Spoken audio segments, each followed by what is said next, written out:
Listen, it does not need to be a new year, a new you. It just needs to be a new year, a healthier you. Because sure, okay, they trying to take us down at every front. So get some TLC products and up that metabolism and up that energy and up that immune system, okay, that digestive system. Get that all together with these TLC products right here. And don't forget, okay, sign up for ifyoucanmove.com and become a part of the online gym and shed the pounds, honey. We're starting a new challenge on January 3rd, and I would love to see y'all there. Get the links down below. Hey everybody, what's up? It's your girl Bondi Blue, and I am back for another show review, you guys. This is Bridgerton.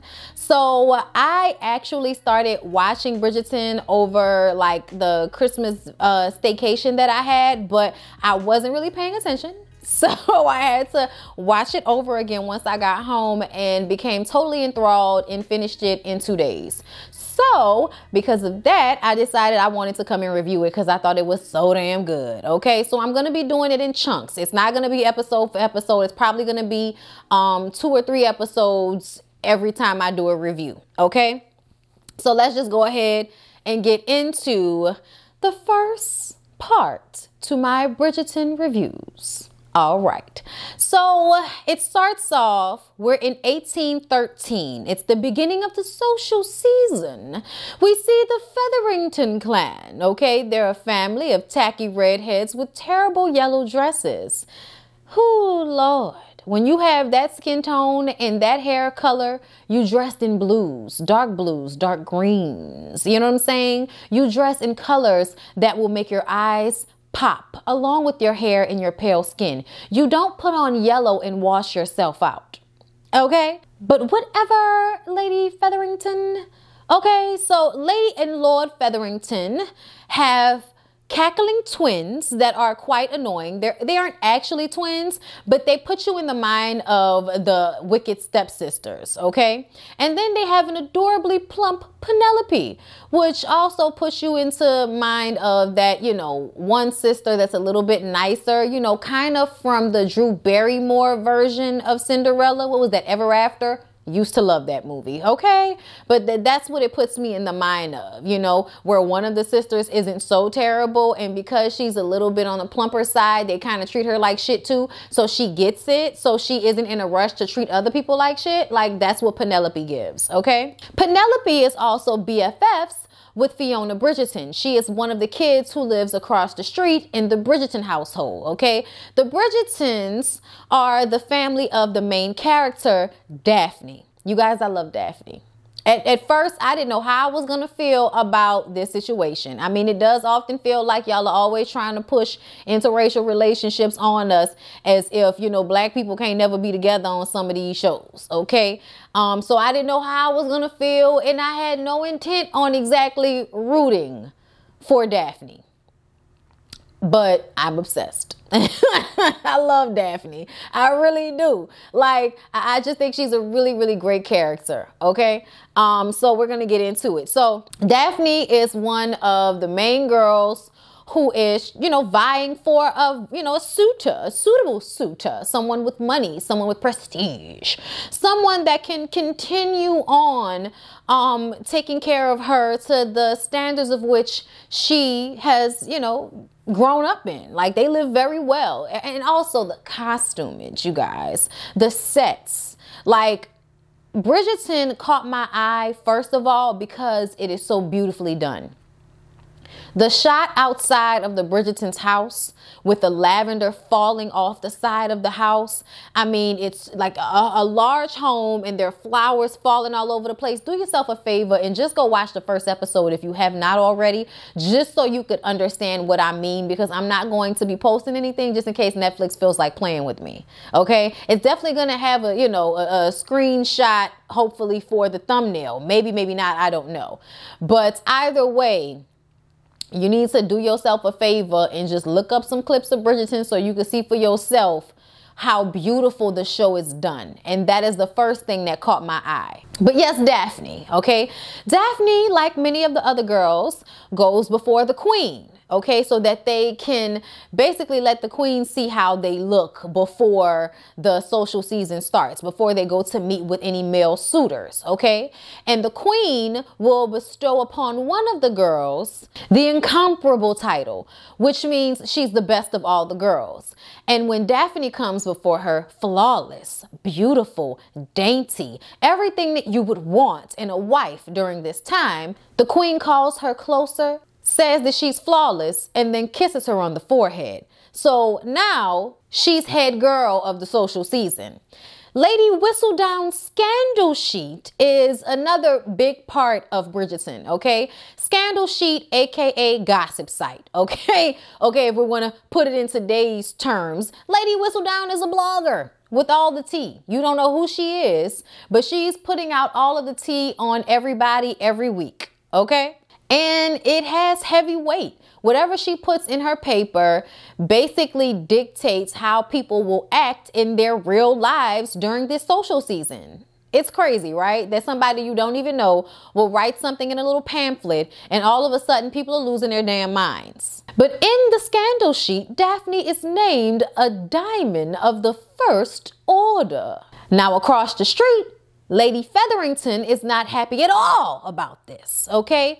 Penelope wants to sit this year out. Penelope and her friend Fiona, who is a Bridgerton, are both the sisters in the family that aren't as focused on getting a suitor as they are their own education or their own business acumen, whatever they can do to better themselves. They want that. They don't want to have to rely on a man and getting married and beauty. They want to rely on their intellect, their education, what they think, how they feel, what they say, you know, like human beings. But oh no, it's 1813 and women have to just be arm pieces and basically tools to be used in society, because women basically up a man's profile, okay? You get a wife, your profile has been increased. We're not paying attention to you if you're single. But if you have a wife and family, then you've done something. And now all of a sudden you have prestige. And having a good wife, a beautiful wife, one that will bear you children, all of that is of great importance in this society. Child, it's still of great importance in this society. Men find great pride in having beautiful women that they are married to, that they can constantly impregnate, whether they can avoid them or not. Marina Thompson, a distant cousin, is also joining the Featherington family for this social season. Okay, beautiful light-complected black lady. Okay, black young lady with curly hair. They thought she would look like a dog because she's from a farm, but oh no. She's sweeping in and taking all of y'all's. So Duke Hastings returns to London. You guys, Duke Hastings, okay, real name Simon, okay, but we're going to be calling him the Duke throughout this review, just so you guys know, all right, because that's the vibe he gives off. He's the Duke, all right. Now, he is, probably in his 20s. He is of honorable and noble background. He has money. But he's only there to handle his father's affairs. He wants no parts of all of the mamas trying to get their daughters suitable husbands to marry. And he knows that he's going to get pounced on. So he's not interested. He's staying with his aunt. I'm calling her his aunt, but really she was his mom's best friend and she raised him. Her name is Lady Danbury. She's a sharp old lady with a cane. I love her. I love her. You want to grow up to become Lady Danbury. Just saying. She doesn't have a husband or any kids besides Duke Hastings here, but she is a mother of the community. She is able to live in both worlds where she has great importance in society. She has money, but she also lives in the underworld and is able to enjoy her life and her freedoms. So Lady Danbury is actually like hot shit as far as I'm concerned, okay? And quite beautiful. breathtakingly so. Lady Danbury is throwing a ball that night because that's what happens during the social season. There are like 10 events that, you know, everyone goes to, and they spend time with the potentials, with their potential wives or potential suitors, and then they call on them. They come to their homes and have discussions in public, you know, parlor areas. They bring flowers, they bring gifts. Like, it is the old school way of courting, and seeing it on a show in this way is actually quite fascinating to me, because I feel like it required upfront for men to give more than we can ever get out of them now. I'm just saying, like, up front, dudes don't want to pay for dates these days. Like, there are so many things that they don't want to do that they used to have to do. So seeing these men call on these women, you're not allowed to kiss them or touch them, but you have to buy them shit. You have to show them attention. You have to be somebody before you can even be considered. You know what I'm saying? With Daphne, her brother Anthony is in charge of her situation, because there always has to be a man in charge of things, right? And because the Bridgerton's father passed away, Lord Bridgerton passed away, Anthony, the oldest son, is in charge of making sure that his sisters find reputable and acceptable suitors to marry. He himself is secretly smashing an opera singer named Sienna, who is outside of polite society. She can come and sing for them, but she is not considered a clean woman, or one of which Lady Bridgerton would want her son Anthony to marry. Which is ridiculous. You would think someone being an opera singer and basically being a diva or a prima donna or whatever the original meaning to those words were, that had something to do with actual talent instead of attitude and dress and beautiful gowns, as Aretha would say. I think it's crazy. You know what I'm saying? Like, it's just crazy. Like, your talents only mattered when you were marrying someone. Your talents don't matter if you don't have a husband. That's all. That's kind of what it seems. Even though Sienna is able to, you know, kind of take care of herself singing, she has to find a suitor. Like, she's actually living in a place that Anthony is paying for. So that goes to show, even though you see her singing at all the events and everybody knows that she's an opera singer, she's still not making enough money to live. That's insane. But because he has to worry about his sister and making sure she gets the right suitor, he's actually taking his job way too damn seriously.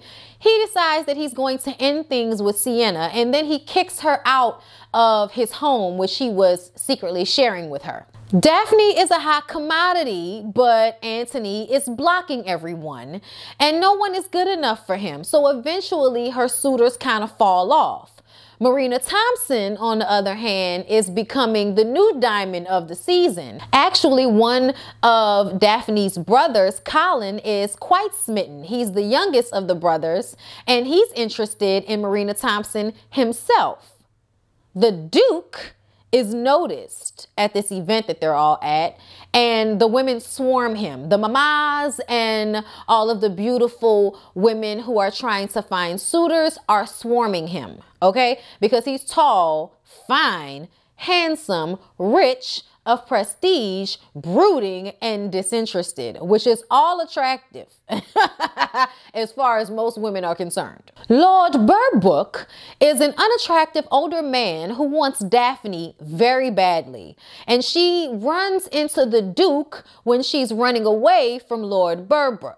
The Duke thinks that, like the rest of the women, she ran into him because she's swooning over him, and she kind of perceives him as a douche, or as a rake, as they say on the show. He's a rake. He and Anthony are quite close friends and went to school together. And Lady Whistledown writes in her pamphlet that the Queen must have been wrong about Daphne, which pisses the Queen off. So Lady Bridgerton, Daphne's mom, and Lady Danbury, who is the Duke's aunt, scheme to hook the Duke and Daphne up. Marina Thompson over at the Featherington house gets up one morning to discover that her monthly has not graced the sheets, okay? Because that's how they used to tell back in the day if they were pregnant. You were supposed to get your monthly at a certain time, and if your sheets weren't bloody, then you were pregnant. So when she got up that morning and realized there were no blood in her sheets,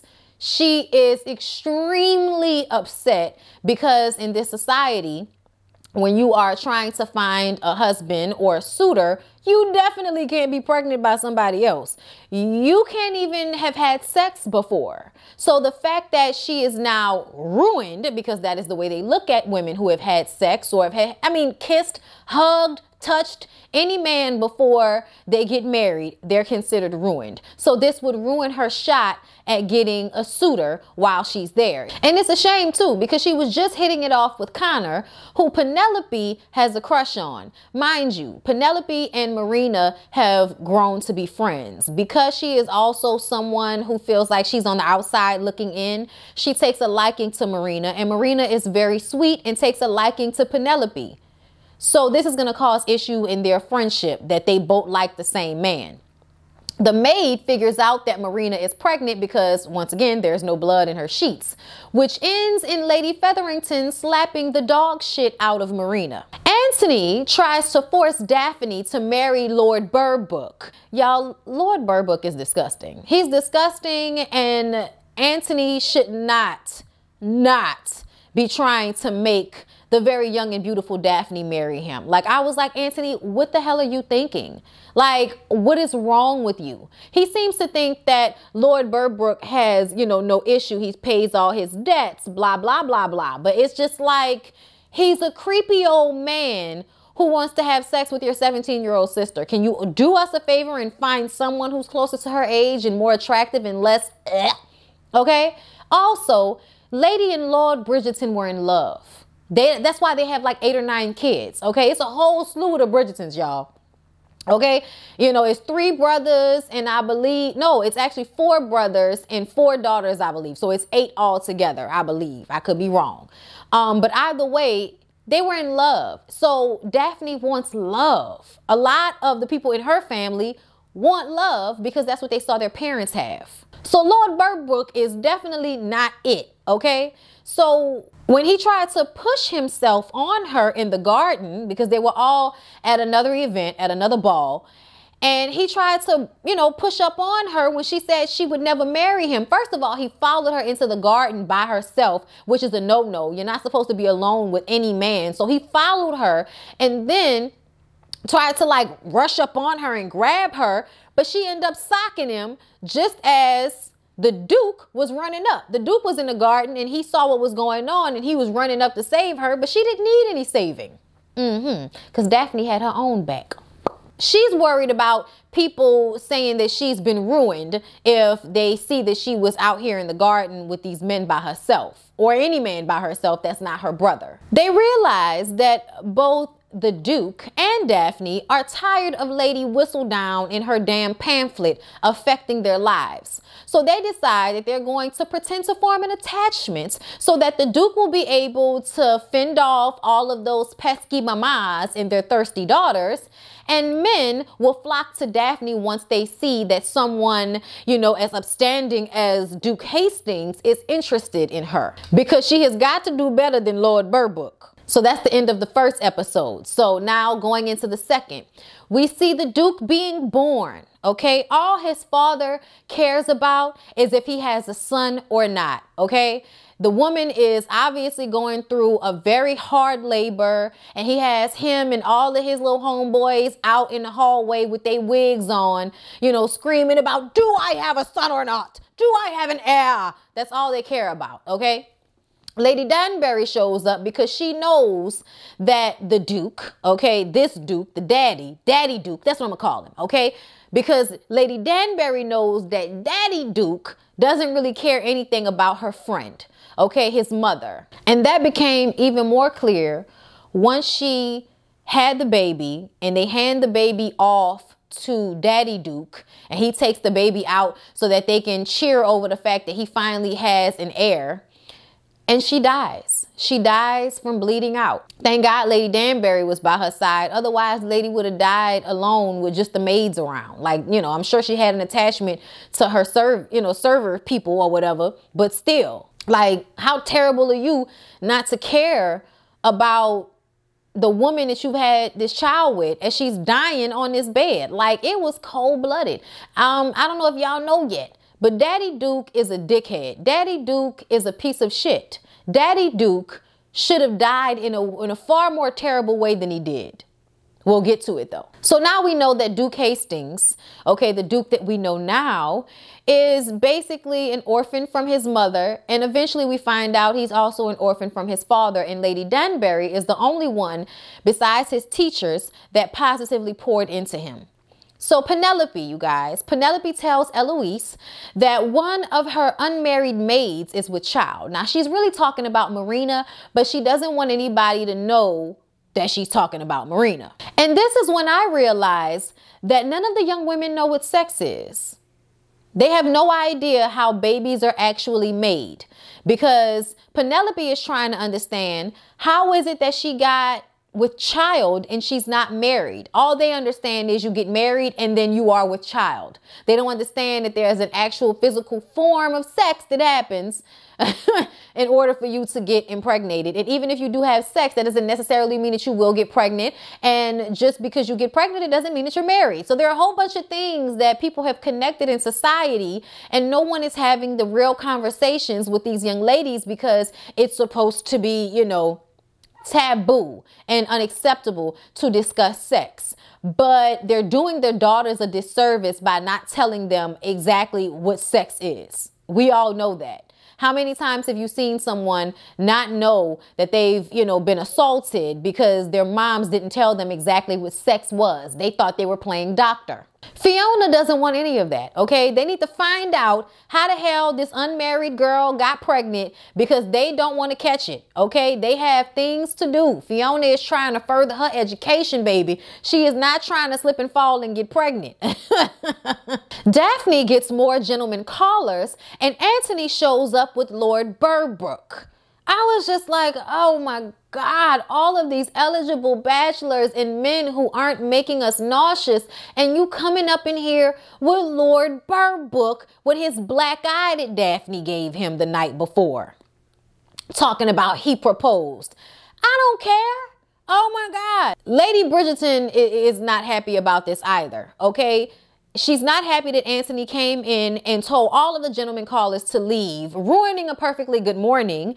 And then you want to bring in this nasty ass old man that my daughter doesn't want to marry. Like, what is wrong with you? Lady Bridgerton tells her not to worry.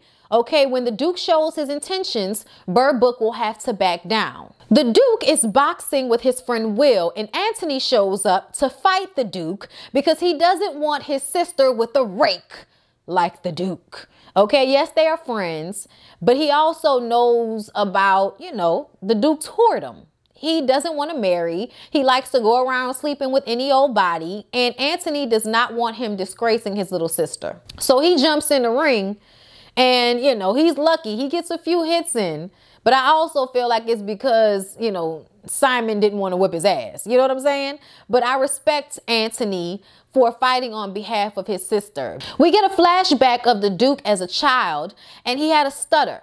Okay, he was being taught by his teachers. It's obvious his dad didn't do anything with him. He just shows up one day like, okay, let me see what the boy can do. You know what I'm saying? So he has a little bit of a stutter. Daddy Duke calls him an imbecile and a half-wit.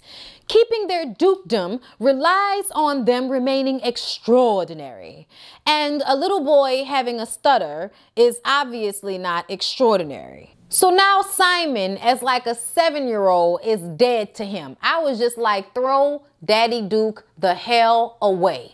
Throw him in the gutter. I don't have patience for this type of shit. People that treat their kids like this. Lady Danbury came to rescue Simon a couple of years later and poured into him in exchange for him being worthy of the attention he commands. I was just like, yes, Lady Danbury, come through. Okay, listen, that little boy needed somebody to love him because that damn daddy ain't shit.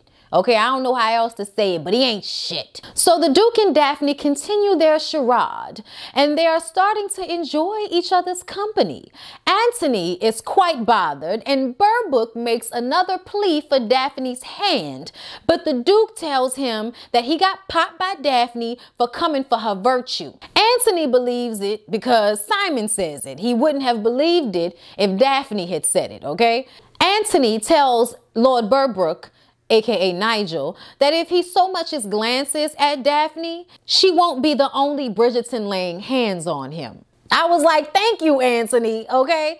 And it's so funny to me how you could tell that the Duke is starting to really like Daphne because he was getting pissed off. That's why he put that out there. He wasn't gonna say nothing at first, but he was like, the way he just tried to come at your sister in the garden the other night and assaulted her, So I'm glad that Anthony has, come to his senses with this whole Burbrook situation. Like, your sister deserves so much better. Come on.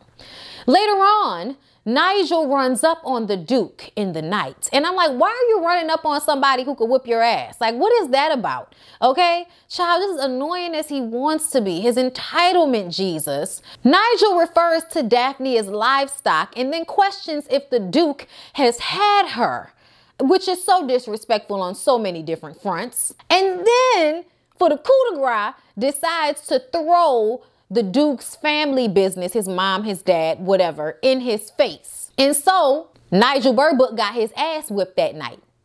I mean, bow, bow. I mean, beat his ass. And he deserved every single slug to the dome that he got from the Duke. Then we get another flashback of the Duke being a little older and Lady Danbury bringing him to see his bitch ass daddy. He speaks well, but he's scared of his dad. So he still stutters a little bit, and he tells Simon that he's his worst failure. I was like, really, my dude? Your worst failure is your beautiful son standing here with just a little bit of a stutter that obviously can be fixed since he's better now? Like, I mean, then he proceeds to tell Simon that he's just as useless as his mother proved to be. You mean the dead lady that died to give you an heir? You mean her? He tells Simon that he will handle him the same way he handled his mother. Pretend as if they never graced these halls. He also called Lady Danbury a bitch when she tried to speak up. But you know what? She just tries to usher the young Duke away. But he stops and says, I wrote to you to let you know that I wasn't dead. Did you get any of my letters? And he just ignores him. Just like he ignored the letters, because we find the Duke as an adult in, the Hastings manor, and he finds all of the letters that he had wrote to his father as a child. Bitch ass never even read them. So everybody is down to the river, having a little outside courting event, and Nigel shows up with a special license to marry Daphne, or he'll tell Lady Whistledown, or, tell everybody until Lady Whistledown finds out about Daphne being in the garden alone with him. So they feel forced to make Daphne marry Burbrook. The Queen had called for Lady Bridgerton to come and see her. So when Lady Bridgerton goes to meet with the Queen, in between sniffs of cocaine, they discuss the Duke and Daphne being most enchanting. After all, the Queen just wants to be right about calling Daphne the diamond of the season. So her and the Duke getting together only continues to prove that the Queen is what? Omnipotent? Child, I don't know, but that she was right. Because the Queen is bored and just wants to be right about something. The Queen basically tells her to, call an ordinance with Burbrook's mom, Lady Burbrook, and see if, you can get some information about Nigel from her. So they invite Nigel's mom over for tea, and Daphne and Lady Bridgerton sit and speak with her. And it's really their maids that talk, and the maids transfer tea. That's really what happened. But Lady Burbrook believes that her son is perfection, and the reason why God never granted her another child is because perfection was already obtained. I was like, girl, what you looking at? Definitely a face only a mother could love. Then she tells Daphne that she needs to work on her consonants, which I believe means she needs to work on her attitude and, basically shutting up and taking it. That's what she needs to, work on. Smiling and taking all of this abuse with a glee. So after Lady Burbrook leaves, the maid comes back up to tell Lady Bridgerton and Daphne what she found out from the Burbrook maid. Apparently, Nigel isn't as squeaky clean as Anthony thought he was. Nigel fathered a child with one of the maids and sent her and the child away to live on scraps. So Lady Bridgerton says, we will do what we do best, ladies. And they gossip until Lady Whistledown finds out and puts it in her pamphlet. And that runs Nigel's ass out of town. So exactly what Nigel had planned for Daphne, Lady Bridgerton did to him. Lady Bridgerton tells Anthony that she knows society dictates his role in this family, but she is more than capable of being the head of this family and doing what needs to be done so that her daughters don't have to marry nasty ass old men who father illegitimate children and leave them to starve in the country. Daphne will marry the Duke when she chooses to. And he needs to find him his own wife, okay? Because he still ain't with nobody. Child, that's because he in love with Sienna. But he can't be with Sienna because you think Sienna a hoe. I mean, she kind of is, but that's not the point. She's not. We haven't seen her sleep around with anybody. But she did come into that little, smoker's room with the men like they was about to pay for puss. But, another story for another time. So Daphne and Duke over the time have, really started to like each other. And Daphne and him are dancing and she explains to him how she wants to marry and have children. But the Duke is not biting because that's not what the Duke wants. He's made a promise that that's not something he will do. And then we get a flashback of the Duke talking to his father, Daddy Duke, on his deathbed. Okay, Daddy Duke is shuddering and stammering just like young Simon did as a child. Okay, talking about, I'm swelling with pride to see how you've come back to take your rightful place as Duke of Hastings. And I'm just like, oh, how the mighty have fallen. And with perfect diction, assertion, and a really good bass to it, the Duke leans down and says, listen to me clearly. I will never marry. I will never sire a child. Can you hear me clearly, Father? And then he dies. Daddy Duke dies right there. And I was just like, oh, karma's a bitch, ain't she? You're stammering and stammering, and then your fine, very capable son comes up to you and tells you he will never do what you wanted him to do the entire time. Just imagine if you had loved him and cared about him and helped him get rid of his stutter himself. He'd have been an asshole just like you and did everything you wanted him to do with his life. But because you threw him away, because he had a stutter, because he was scared of you, because you didn't do anything with him but come along and look for him to be some sign of perfection for you at like fucking 6. He grew up to hate you, and now he doesn't want to give you exactly what you've always wanted. See how that works out? People should stop shitting on their kids. Episode 3 is my last episode for this part of the review. So the charade between Daphne and the Duke continues. And Daphne starts to notice how no one is as interesting and considerable as the Duke.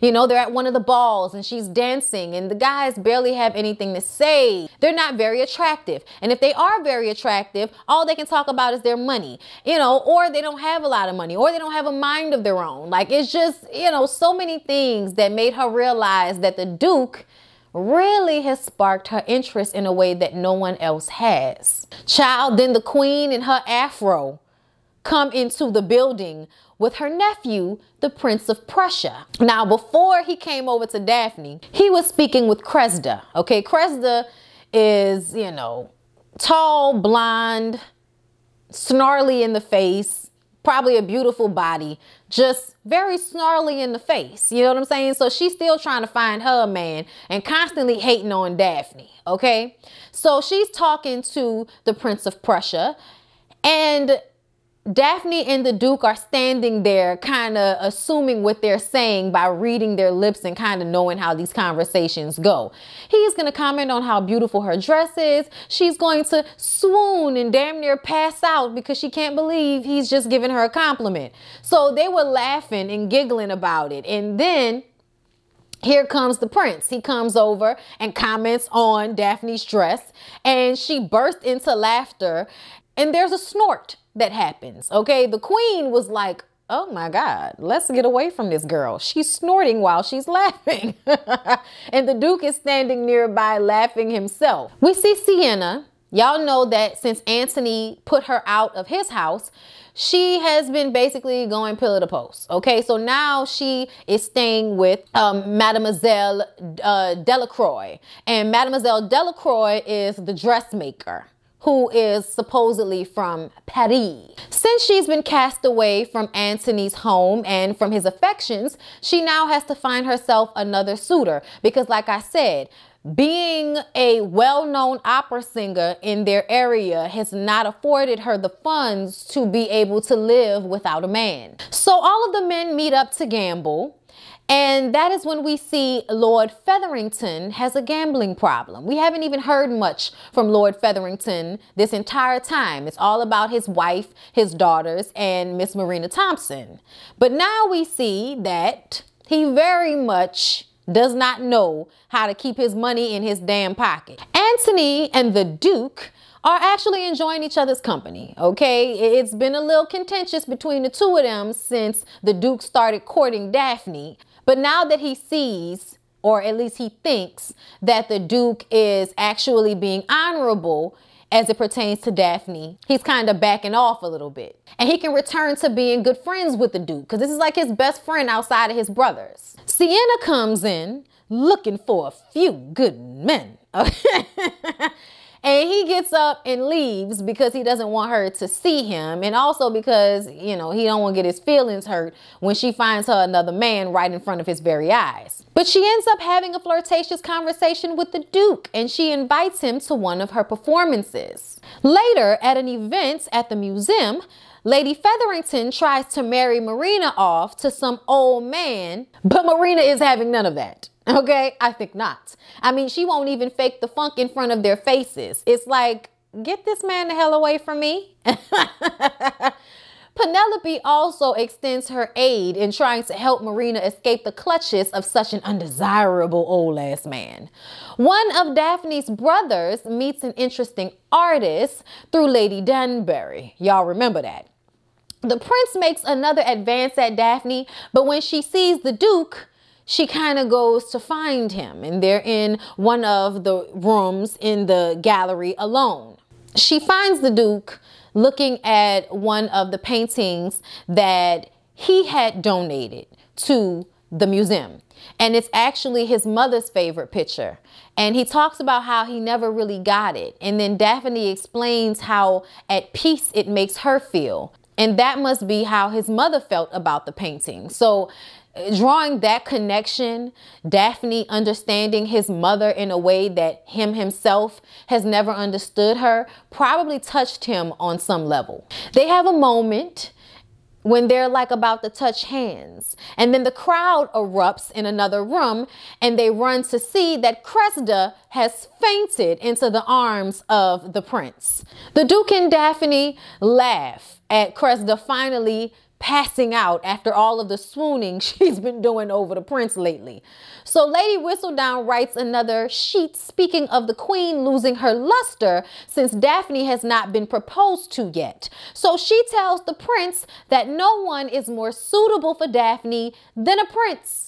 And there is no one more suitable for a prince than the incomparable Daphne Bridgerton. Lady Featherington takes Marina to the slums so that she can show her what will happen to her if she doesn't choose a suitor, ugly and old or not. And Marina is like, oh, dear Lady Featherington, why did you think taking me to this neighborhood full of these hardworking people was going to make me want to marry some nasty-ass old man? I don't know where you think I come from, but I'm not one of your little lily white daughters, okay, who is out of touch with the world. Now, the last time she talked to Lady Featherington like that, she got her ass slapped. But Lady Featherington says, look at the children laying there on the floor, on the ground, on the street. It's cold out here. And them children is laying on the ground, dirty and looking hungry. Is that what you want for your child? That put shit into perspective for Marina. She was insolent, but she took heed. Daphne and the Duke talk, and she wants to know how to find a suitable man if she doesn't know what she's looking for. In so many words, I think she was really asking him about sex, okay? But basically, he tells her what happens between man and wife is a continuing of what you do at night when you're alone. And at first she was like sleeping, and he was like, no, when you're alone and you touch yourself.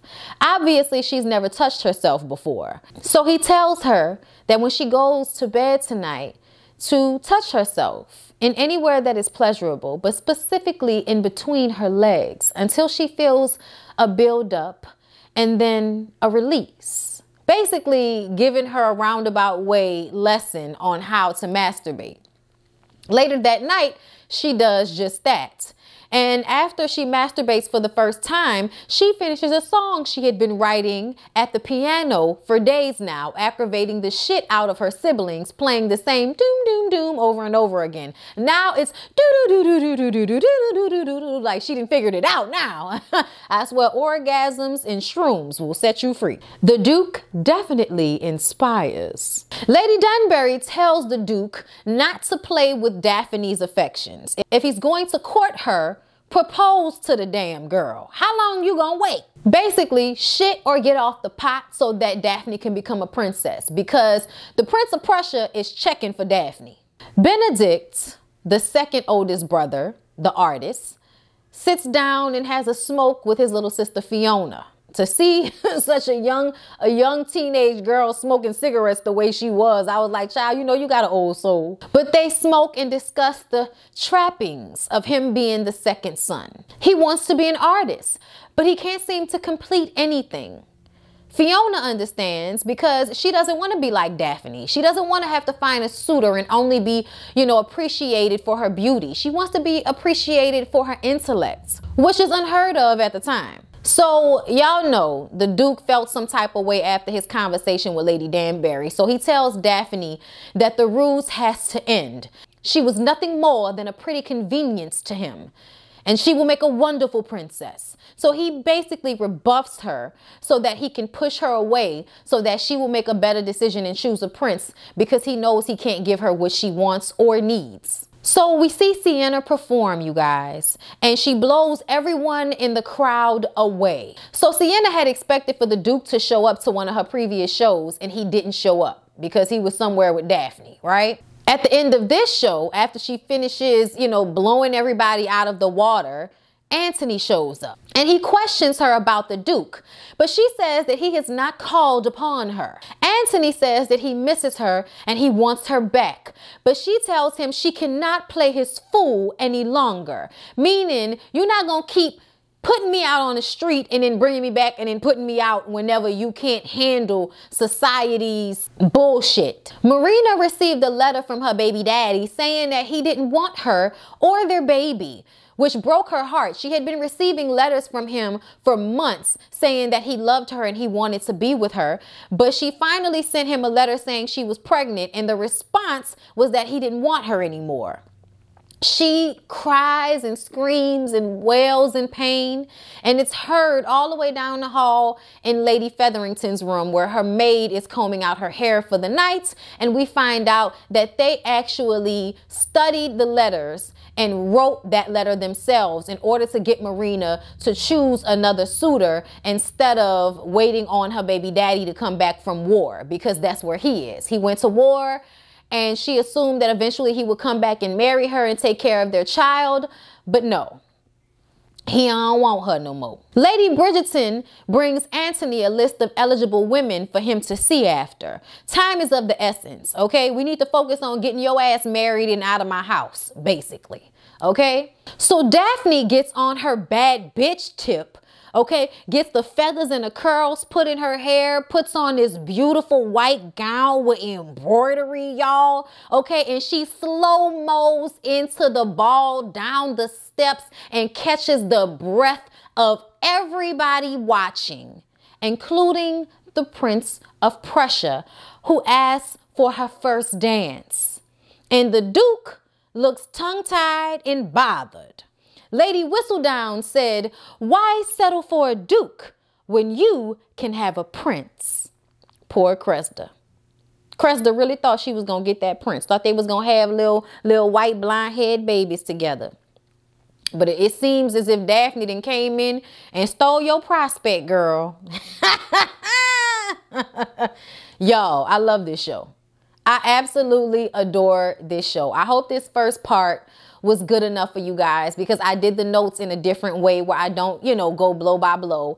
And I just hope it wasn't as disconjointed as it felt, but I'm sure I'll edit it together enough for it to make sense for everybody. But I hope y'all enjoyed. I'll definitely be coming back for another part, which will be another 3 episodes. So it'll be episodes 4, 5, and 6. Okay.